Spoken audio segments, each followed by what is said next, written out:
Bienvenue Stop Invest, la chaîne des tops d'investissement. Ici, on parle essentiellement d'entreprises de qualité. Avons-nous une opportunité d'investissement sur Signify? C'est la question à laquelle on va essayer de répondre en se basant sur l'état financier de la compagnie. Je rappelle que ceci représente uniquement mon point de vue et non un conseil d'investissement. Et comme d'habitude, je me réserve le droit de me tromper. On a déjà parlé de cette compagnie ici il y a quelques temps, d'accord? Je pense que c'est la branche ici, comment on appelle ça? C'est la branche ici luminosité, je crois que c'est ça qu'on appelle, de Philips. D'accord? On va le mettre ici. On va le mettre là. Signify Lighting. OK. Voilà. Spécialisé dans la conception et la production d'éclairage. On va dire que c'est la branche éclairage ici de Philips. D'accord? C'était la branche éclairage ici de Philips. OK? Maintenant, c'est une entité indépendante. Et quand on parle d'éclairage, premièrement, qu'est-ce qui drive la croissance de ce secteur-là? La construction? Certainement. OK? Et si c'est la construction, qu'est-ce qui va se passer? Quand les taux d'intérêt augmentent, il y aura un impact négatif sur la construction. Donc faites attention. D'accord? Faites très attention. Maintenant, il y a également un segment consumer, etc., l'innovation. Il faudrait voir à peu près chacun pèse combien dans le segment d'activité. OK?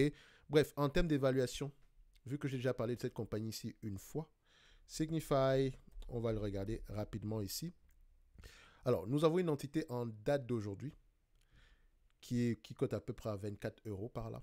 Je pense que sur la dernière vidéo, on était entre 30 et 41 euros par là au niveau de l'évaluation, dépendamment de plusieurs hypothèses. Je pense que le maximum ici, c'est à 15 fois les bénéfices.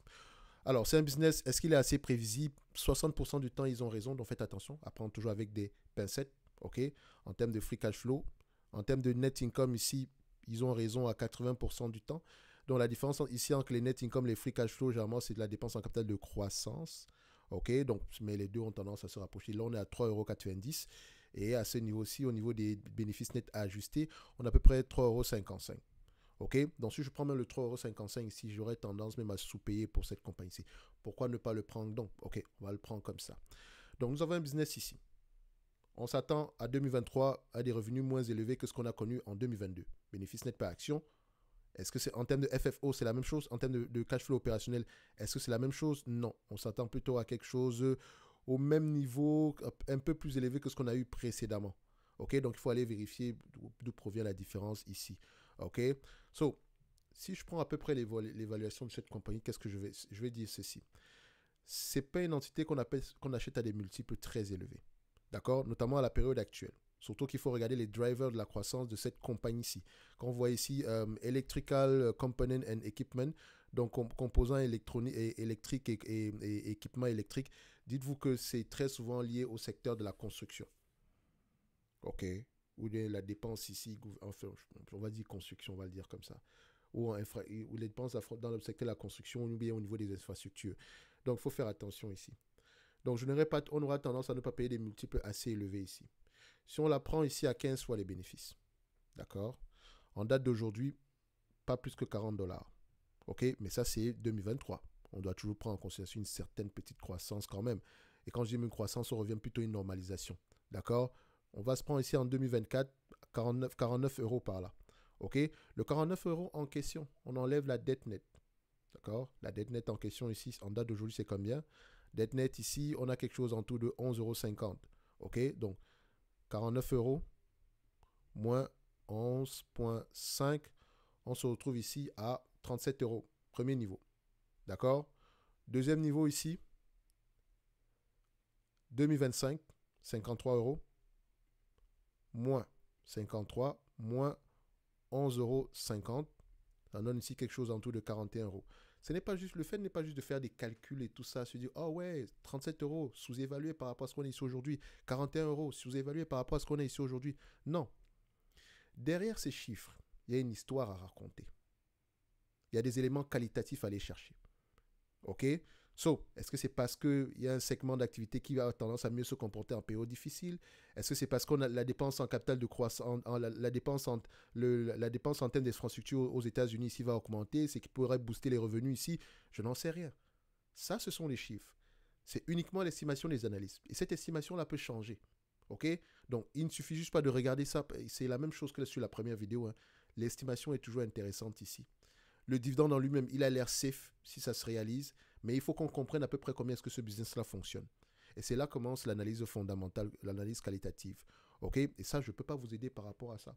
Je peux juste poser des questions de manière quantitative ici, mais si je n'ai jamais lu sur une compagnie, OK, je préfère me limiter ici aux chiffres. Et si je me limite aux chiffres, il faut toujours prendre tout cela avec des pincettes. Parce que les chiffres doivent être confirmés par des éléments qualitatifs. OK? Donc aujourd'hui, je sais que ce n'est pas un business qu'on va payer à plus de 15 fois les bénéfices.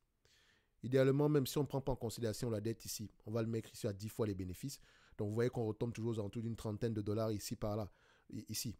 Donc si on retourne l'équation, on vous vend aujourd'hui une entité à 24 dollars. OK? C'est un business qui peut produire d'ici 2023 2,72 €. On vous demande de payer 24 euros, excusez-moi par rapport au dollar euro. C'est 11% de rendement. Par rapport aux dividendes, disons les moyens de pays, c'est juste 6,24.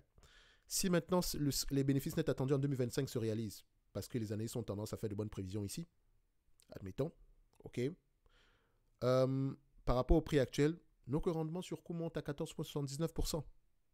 C'est intéressant, n'est-ce pas? De ce 14,79%, on enlèvera une partie pour le dividende, pour le rachat d'actions, pour le rachat d'entités, pour acheter d'autres entités, etc. Et quand je parlais de Signify, je vous ai également mentionné une entité. Comme d'habitude, on ne m'écoute pas. Acuity Brands. C'était à la même période. Très, très belle entreprise. Je pense même qu'elle nous a offert une opportunité d'investissement à cette période. Et même d'ailleurs, jusqu'à aujourd'hui, je pense même que ça continue à être intéressant. Mais ça va également être impacté par la construction. Donc, c'est le genre d'entité où on ne va pas mettre énormément. Ça reste des entités cycliques. On ne mettra pas énormément d'argent dessus. Comme par rapport au pourcentage dans son portefeuille, c'est quelque chose qui pourrait aller aux alentours de 2,5, 3% par là. OK? Et on doit être prêt à rajouter plus si le prix de l'action diminue. OK? Donc, si vous n'aimez pas ce type de business, n'y allez pas. Parce que dites-vous une chose, c'est que quand les marchés finaux ralentissent, ça a un impact sur le business. OK? So, je continue à penser que Signify, en tout cas quantitativement, Signify est toujours sous-évalué en date d'aujourd'hui. On va toujours rester entre 30 et 40 euros par là. On va le dire comme ça. Donc, ça peut être intéressant d'aller regarder en profondeur. Le dividende en lui-même, il est safe. OK? Mais j'aurais également voulu que l'entreprise rachète ses actions. Et puis d'ailleurs, est-ce que c'est le cas? Pour le moment, on ne peut pas dire oui. D'accord? En tout cas, depuis 2019, ils n'ont pas fait grand-chose. OK? Il y a un rachat timide d'actions. Mais c'est une entité qui a quand même l'habitude de racheter des actions. OK? Dette net to EBITDA en lui-même, ici, on est à peu près en dessous de 5 fois les EBITDA. Donc, c'est correct. So, ça peut être intéressant d'aller regarder en profondeur. C'est une demande spéciale d'un abonné Top Premium. Je rappelle que le lien vers le service Top Premium est dans la description de la vidéo. Un like, un abonnement, un commentaire, ça fait toujours plaisir. Vous avez également la Top Newsletter gratuite où on partage également des analyses sectorielles et les deals sur la plupart des services ici de Top Invest. Donc, je vous laisse aller voir ça en commentaire. Donc, pour nous ici, on se donne rendez-vous sur la prochaine vidéo. Comme je l'ai souvent dit ici, c'est intéressant quantitativement, mais on ne va jamais investir sur une compagnie parce que c'est intéressant uniquement du point de vue quantitatif. Il faut lire les rapports financiers parce que si le prix continue à baisser ici, la seule chose, la seule manière pour vous, d'accord, de garder la tête froide, c'est la compréhension profonde de ce genre de business. Et quand je dis souvent profond, les gens peuvent dire ici que ouais, mais c'est dur. Il faut lire. Si vous n'aimez pas lire, ne faites pas de stock picking. OK? Il n'y a pas de place pour la paresse en stock picking. Si vous n'aimez pas lire, passez ailleurs. Ça n'existe pas 5 minutes par mois ou 10 minutes par mois ou des affaires de revenus passifs. Non. D'accord? Ça n'existe pas. Et si vous n'avez pas encore compris ça, réveillez-vous très très vite. D'accord? Si vous n'êtes pas prêt à faire le travail nécessaire, ne faites jamais de stock picking. Ça prend des heures de lecture. Des heures de lecture. J'ai bien dit des heures de lecture. D'accord? Et même jusque-là, vous n'avez aucune garantie de faire mieux que le marché. C'est un exercice assez difficile. C'est un exercice qui demande énormément de discipline. Et il faut également avoir une bonne méthode d'analyse. Pas très complexe, mais c'est surtout la compréhension des business derrière, ainsi que de l'environnement dans lequel opèrent ces business-là qui pourrait être important, déterminant dans le futur. OK? À court terme, les entités auront tendance à avoir des problèmes à gauche, à droite. Ça fait partie du day-to-day. D'accord? C'est normal. Gardez toujours les yeux rivés sur le tableau dans son ensemble. OK? Dans son ensemble. D'accord? Donc, Signify aujourd'hui, peut rester à ces niveaux pendant très très longtemps. Ça peut même aller jusqu'à 10 dollars, je n'en sais rien du tout. Le plus important ici, si je vais sur une entité comme Signify, je veux savoir, est-ce que cette compagnie-ci peut au moins me rapporter du 2 euros, 2,50 € sur les 5, 10, 20 prochaines années? Si la réponse est oui, pourquoi? Peut-être parce qu'elle domine un segment d'activité. Peut-être parce qu'elle a un pricing power à ce niveau-là. Peut-être parce qu'elle veut s'orienter ici vers l'éclairage ici commercial, où il y a plus de marge, et avec un peu de software. Bref, il y a des questions à poser derrière. C'est pas le moment de vous laisser berner par les chiffres. Ça ne va pas marcher à long terme. Vous allez vous retrouver en train de poser 1 milliard de questions. D'accord? Lisez les rapports financiers. Et le nom de la chaîne vous le rappelle encore tous les jours. D'accord? S'il vous plaît. Ce n'est pas une obligation de faire du stock picking. Vous pouvez aller racheter les ETF ou je ne sais pas quoi. Mais ne faites pas de stock picking si vous n'avez pas de temps à consacrer à vos analyses. D'accord? Faites très très attention. Je tiens toujours à le rappeler. Parce qu'en date d'aujourd'hui, les opérateurs de marché, je ne dirais pas que ceux qui ont commencé il y a 2 ans ou 3 ans, parce que même quelqu'un qui a 10 ans, c'est pas parce que ça fait 10 ans que tu investis que tu es forcément bien câblé. Les opérateurs de marché en date d'aujourd'hui sont en pleine panique parce que le prix baisse, etc. Quand les taux d'intérêt augmentent, c'est normal, c'est la base. C'est pour ça qu'on n'achète pas les entités à 25 fois les bénéfices. Ouais, c'est la qualité, ça ne baisse jamais. Ça baisse. Quand les taux d'intérêt augmentent, ça baisse. Même si tu t'appelles Hermès, tu baisses d'abord. D'accord? Tu vas d'abord baisser. Parce que c'est 40, 46 fois les bénéfices, la croissance, etc. Mais à un moment donné, excusez-moi, mais cette entité-ci, ça va baisser. Au moins, même on pourrait au moins voir les 1 000 euros, c'est pas exclu. Ça baissera certainement. Parce qu'on ne peut pas rester à ces niveaux-ci pendant très longtemps. OK? Le même Hermès qu'on vous vend ici à 40 fois les bénéfices. Aujourd'hui, 40. Ce n'est pas une vidéo sur Hermès. Hein. On vous a vendu la même entité à 25 fois les bénéfices. Donc faites attention. C'est de la qualité, certes. Mais on ne paye pas la qualité à n'importe quel prix. Coca-Cola. Ah oui, c'est parce que comment on appelle ça encore? Qu'est-ce que j'ai entendu une raison qui m'a fait rigoler? Que ouais, le fait qu'il y ait maintenant des médicaments contre l'obésité, pour pouvoir maigrir, les consommateurs veulent de moins en moins consommer des produits comme Coca-Cola, etc. Vous sous-estimez la bêtise humaine? Vous pensez vraiment que parce qu'il y a ce médicament-là que les gens sont plus conscients par rapport à leur santé, etc. Et il n'y a même pas que ça dans Coca-Cola. D'accord? Il y a d'autres produits plus santé à l'intérieur. Parce que quand on parle de Coca-Cola, on l'associe toujours au soda ou à la malbouffe ou des choses comme ça. C'est pas une raison, ça n'a pas de sens, ça n'a vraiment pas de sens quand vous asseyez et réfléchissez un tout petit peu. C'est comme si tout le monde... Avant de prendre ce médicament-là, il faut d'abord avoir pris du poids. Donc techniquement, si on ne prend pas de poids, on ne peut pas prendre ce médicament. Et donc, si on ne peut pas prendre ce médicament, techniquement, si on ne peut pas prendre ce médicament parce qu'on n'est pas en surpoids ou quoi que ce soit, donc Coca ne va pas, je prends un exemple bête, hein, Coca ne fera pas d'argent et eux également, ils ne feront pas d'argent. Donc, les deux sont connectés. Pour pouvoir le prendre, il faut déjà boire du soda ou bien ne pas manger des aliments santé ou des choses comme ça. Et ça pourrait même encourager les gens à continuer à manger, à continuer à manger de la merde. Tout simplement parce qu'ils ont une alternative très vite fait aussi où on pourrait perdre du poids. Avec une piqûre ou je ne sais pas quoi, je ne sais même pas comment ça fonctionne. Donc les deux même sont corrects, ça pourrait même être une bonne chose. Donc ça n'a pas de raison d'être. Pas de raison. C'est pas lié. Bon maintenant, est-ce qu'on parle de l'évaluation de l'entité ici? Vous voulez que on paye du Coca-Cola à 25 fois les bénéfices avec une croissance de 5%? En réalité, même si on a une garantie même si on a une garantie ici que cette compagnie-ci ait une croissance de 5% sur les 5 prochaines années ici, techniquement, on a payé presque 21 à 22 fois les bénéfices. Le rendement n'est pas assez élevé. Qu'est-ce que je veux faire avec ça?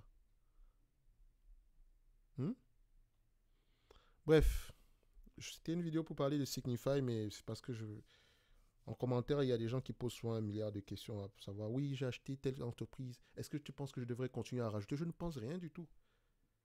Je pense que tu devrais commencer à lire tes rapports financiers. C'est la première question, parce que personne ne peut te dire rajoute. Rajoute, ferme ta position ou quoi que ce soit. Si tu es encore à ce niveau-là, ça veut dire que tu as beaucoup de choses à apprendre. Il faut penser par soi-même. Il faut penser par soi-même, s'il vous plaît. Si vous voulez que des gens téléguidés, ça ne va pas fonctionner sur cette chaîne. Parce que je sais clairement que c'est quelque chose qui ne fonctionne pas à long terme. Ça ne fonctionne pas à long terme. Parce que quand vous allez faire de l'argent, oh, merci Thierry. Quand vous allez payer de l'argent, oh, à cause de Thierry. Mais ça ne sera jamais à cause de vous. Je ne veux ne me jeter aucune fleur. Je ne veux aucun merci ni quoi que ce soit. Surtout si vous avez gagné de l'argent parce qu'on a parlé d'une entité ici et que vous l'avez acheté après la vidéo. Non. Si vous avez gagné de l'argent, c'est grâce à vous. Si vous perdez de l'argent, c'est également à cause de vous. Point barre. OK? Donc, allez-y, lisez vos rapports financiers. Essayez d'apprendre au maximum sur une compagnie, sur le management, sur la façon dont fonctionne l'industrie en date d'aujourd'hui. Soignez vos prix d'acquisition. Et quand je dis les prix d'acquisition, ne me parlez pas de courbe. Sur les gens qui vont investir parce qu'on a atteint un niveau, je sais pas moi, on a atteint un niveau ici de un support qui n'a pas été cassé depuis 400 ans, etc. Les supports sont faits pour être brisés. les résistances également. Donc, s'il vous plaît, allez un peu, pensez en termes de business, ok? Pensez en termes de business. Coca-Cola en date d'aujourd'hui, si les poches des consommateurs se vident, on aura peut-être un ralentissement ici, d'accord? Si les taux d'intérêt augmentent, mécanique, tout le monde sera affecté, toutes les entreprises sont affectées, encore plus celles qui s'échangent à des multiples très élevés. D'accord? Donc, c'est peut-être parfois même pas lié à la qualité du produit. Et ce n'est pas dans les news que vous allez aller trouver les raisons. Lisez les rapports financiers, écoutez les conférences calls, écoutez les conférences calls sur des concurrents. Ça, les magazines ne vont pas vous dire « Oh, le dirigeant de telle entreprise a dit ceci dans son conférence call ici, etc. » Peut-être que ça pourrait avoir un impact sur ce business-ci. C'est très rare. Comme je le mentionnais ici, par exemple, quand on parle de téléperformance, personne ne lit même sur le concurrent direct de téléperformance qui a tendance à sortir les résultats financiers avant téléperformance. Faut lire. C'est pas de la magie en fait, tout est là-dedans. C'est drôle parce que c'est quelque chose, c'est gratuit, c'est là, c'est posé devant vous là. C'est là devant. Je peux comprendre que parfois c'est difficile de comprendre à peu près comment est-ce qu'un secteur d'activité fonctionne, etc. Mais posé sur le papier, il y a quelques questions à poser. L'entreprise fait quoi? Elle vend à qui? Pourquoi est-ce que cette personne-là achète chez nous? Est-ce que c'est à cause du prix? Est-ce à cause de la qualité et du prix? Ou bien à cause du service après-vente? Il y a des raisons. Si je comprends l'entreprise du point de vue consommateur, du point de vue fournisseur, du point de vue compétiteur, j'ai déjà une bonne idée de comment est-ce que se comporte une industrie. Ok? Donc, pardon, lisez les rapports financiers. D'accord? Donc, cette vidéo, on parle peut-être de Signify, mais comme je le dis ici, analyser quantitativement les entreprises, disons, j'aime souvent dire 50% du travail, mais c'est même moins que ça. La plus grosse partie du travail ici, c'est la lecture des rapports financiers. Et personne ne va faire ça pour vous. Si une entreprise vous aime, parce que quand quelqu'un d'autre lit les rapports financiers, même si vous proposez une note d'analyse, vous devez aller lire vos rapports financiers. Allez sur les forums, vous allez voir le nombre de questions qu'on pose généralement. Oui, j'ai acheté tel, je fais comment? Je veux votre avis. Mais tu ne me donnes pas ton avis d'abord. Pourquoi tu l'as acheté? Pourquoi tu l'as acheté? Parce que le PER était bas? Non, ce n'est pas une raison. Pourquoi le PER est bas? Est-ce que tu l'as acheté parce que la taille du marché est énorme, ils détiennent 30% du marché ici et la croissance, le marché asiatique ici est en plein développement, peut-être parce qu'il y a une nouvelle loi qui est sortie, ils sont peut-être les seuls à proposer un tel produit. Voilà à peu près les genres d'éléments qu'on aimerait avoir. Parce que le point de vue quantitatif, tout ça, oui, c'est PER ou bien les bénéfices augmentent, machin. Franchement, c'est pas ça qui fait une thèse d'investissement. C'est pas ça qui fait une thèse d'investissement. C'est un élément important, mais ce n'est pas un élément déterminant. Ok? Tu peux avoir les meilleurs éléments quantitatifs ici, mais si le business en lui-même, il y a des nuages gris à l'horizon, peut-être parce qu'on vend un produit ici qui sera bientôt interdit, ou bien sur lesquels on n'aura plus de brevets ou des choses comme ça, ça ne peut pas se voir sur les chiffres aujourd'hui. ceci, les chiffres sont passés. On investit pour le futur. OK? Donc, il faut d'abord avoir une... Il faut comprendre le business afin d'avoir une idée générale si on peut au moins rapporter la même chose que précédemment. Et si ce n'est pas le cas, qu'est-ce qui se passe? À combien est-ce que je pourrais payer pour une entité pareille? Bref, un like, un abonnement, un commentaire, ça fait toujours plaisir. On se donne rendez-vous sur la prochaine vidéo. Et vous verrez que cette vidéo ne sera pas suivie d'ailleurs. Si vous êtes arrivé ici à la fin, dites-moi en commentaire que oui, j'ai suivi la vidéo jusqu'à la fin. D'accord? On se donne rendez-vous sur la prochaine vidéo. Et d'ici là, portez-vous bien. Merci.